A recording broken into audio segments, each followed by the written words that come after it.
Hey guys, what's up? This is going to be an update video for my Defiler build that I run in open world and in BGs. I've been planning to do this video for a while, but when I decided to actually write up and go over all the changes, there was a huge patch on healing put on the PTS, so I figured I'd wait and put all the changes into a single video from the time the original build video was made.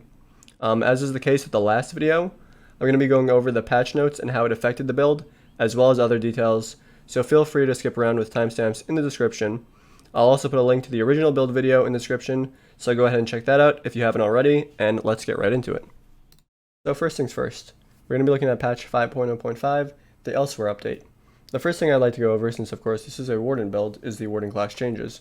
More specifically, skills we run on the Warden that have changed since the prior patch, so I'm not going to be going over any Warden changes that do not affect the build. First point, and possibly the largest point in the whole update for this build, was a change to Corrupting Pollen. Corrupting Pollen previously afflicted anyone who was within the ground AoE with Major Defile for 4 seconds. This would refresh as long as they were standing in the AoE, and as soon as they left it, this 4-second timer would begin to count down. But if they walked back inside at any point, the timer would reset to 4 seconds. Now, if someone is standing in the ground AoE, they will be defiled for as long as they stand in said AoE, and once they move out of it, they will immediately lose the Major Defile debuff. This is a decent nerf, but again, this is one of the only classes with Major Defile, and it's the only class with an unpurgeable Defile. And with Defile being as strong as it is, I still stand by this being one of the strongest builds to have in any small scale or large scale group for either CP or non-CP. The next change we have is to the Harvest Synergy of Corrupting Pollen. It now appears to the player closest to the center of the Corrupting Pollen AoE, and the radius of the synergy prompt has been increased by 2 meters. A slight change, but obviously still a good one. They also decided to increase the range on Lotus Flower. Previously, the range on the heal was 12 meters. It has been updated to 28 meters, which is a huge increase. Obviously, it's more than double what it previously was. Running in BGs, you should see a huge difference when healing your shit out of position teammates, because a lot of the time, it can actually hit them when they are off doing their own thing in their own fight. The last change to the class changes in 5.0.5 was the change to Crystallized Shield. It no longer gets a cost reduction as it ranks up, and now gets a shield size increase as it ranks up. And rather than a base magicka return when you absorb a projectile, you are now granted 22% of the cost of the ability back. So if your Crystallized Shield costs you 3k magicka to use, you're granted 660 magicka each time you absorb a projectile, up to a maximum of 66% of the cost of the ability back, which is a great return on the cost while granting you major heroism and a giant shield to projectiles. The last big change in this patch is to Resto Staff ult. The major protection on the Lights Champion morph of Resto ult was removed, and the duration of Major Force was increased from 5 to 8 seconds to try and compensate. Generally speaking, you would Resto ult for safety and not for the added damage, but of course having both on a single skill was great. Losing the 30% damage reduction though was huge, and with that change I no longer run this morph of Resto ult. Previously you should have been running a Maelstrom Resto front bar if you had it on the build. Now with the change to Lights Champion, I've chosen to use Life Giver. Life Giver is going to give you the same hot Lights Champion gave, as well as cast your morphed versions of Regeneration, Blessing of Protection, and Steadfast Ward at no cost. So if you still want to use Resto ult to be an offensive and defensive skill at the same time, you can go the Combat Prayer morph of Blessing of Protection. This is going to hit you and your teammates with a small burst heal in a cone and give Minor Resolve, Ward, as well as Minor Berserk for 8 seconds.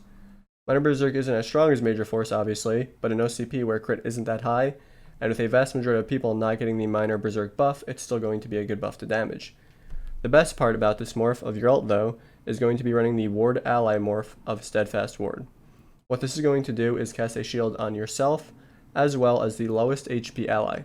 This alone is pretty good because it's going to save whoever is taking the most heat for a period of time. But this patch we are swapping the Maelstrom Resto for the BRP Resto.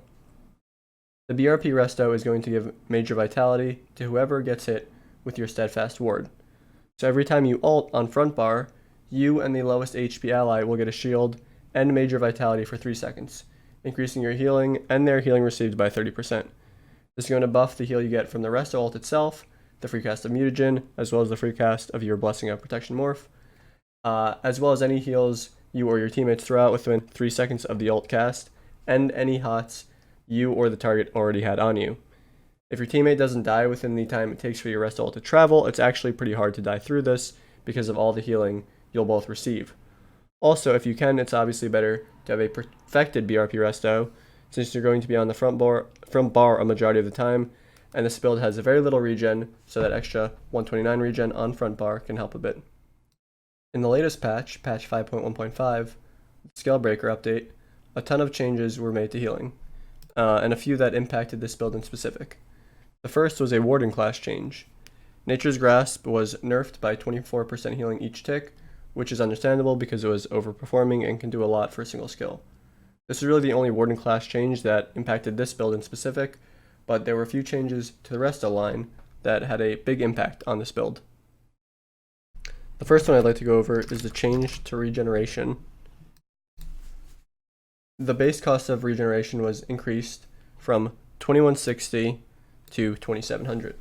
The duration was lowered to 10 seconds, and it was changed to only hit one person, but the healing was increased by 98% each tick. This is obviously a huge increase to the heal per second on the base skill.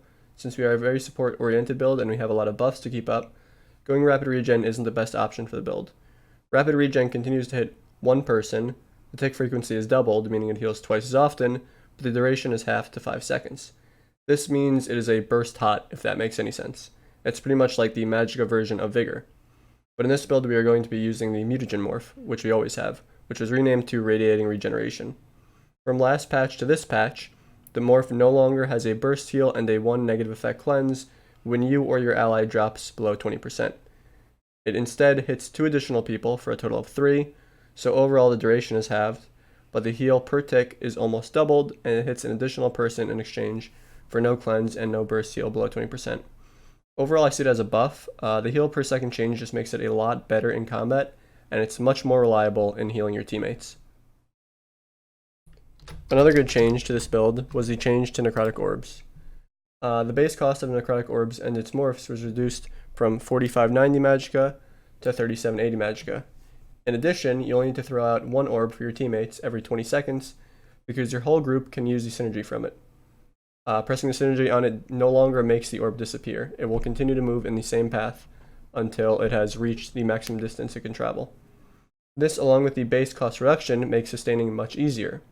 But the buffs to orbs don't stop there. The healing per tick was also buffed by 7%, and on top of that, it will tick every half a second.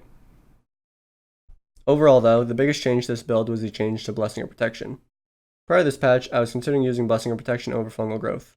The healing was extremely similar. I think Shrooms had a slightly larger tooltip, but Blessing of Protection was a much cheaper skill. Once I saw the potential buffs to it in the PTS patch notes before it went to live, I know if any of the changes made it to live, I would swap it because they were already so similar that the smallest thing would make it worth. But with that said, the changes weren't even small. To start, the base cost of Blessing of Protection was reduced from 3780 to 3510. And no CP with our build is going to make it over 1000 Magicka cheaper than Shrooms, which for a spammable is a huge amount, because when someone gets low and you've already buffed up and applied hots, you might have to use it 4 to 5 times to keep someone up who is under constant pressure. In addition to the cost reduction, the base heal was increased by 10%, and the morph we are using had an additional 3% increase to its healing. And no CP, unbuffed, Blessing of Restoration heals an extra 670 health. This disparity is even larger once you are buffed or add CP into the equation, and when such is added, can heal for an extra 1k over our old spammable. In addition, this skill is much more reliable. Shrooms isn't the type of heal that locks on and heals like Breath of Life or something. It's a conal heal, which grows in width as it expands further out to its maximum radius of 20 meters. This means characters standing close to you are less likely to be hit because the width of the heal is so small. So during active combat, when all your allies are moving, sprinting, roll dodging, or whatever they're doing, there's a big chance for it to miss, and I've had it happen multiple times to me. Blessing of Restoration, on the other hand, has a huge width, and you can very reliably heal someone right in front of you or further out. So you're getting a spam ball that costs less, heals for more, and is much more reliable. It also grants Minor Ward and Resolve for 16 seconds at the cost of losing Minor Intellect and Endurance. Obviously, a worthwhile trade. That pretty much does it for the build changes. As always, thanks for watching. If you have any questions or comments, feel free to drop them. I'll always read them and respond. You can follow my Twitch if you want to see some live gameplay. I'll be streaming there way more often in the coming weeks. That'll be linked in the description as well. So until next time, thank you guys.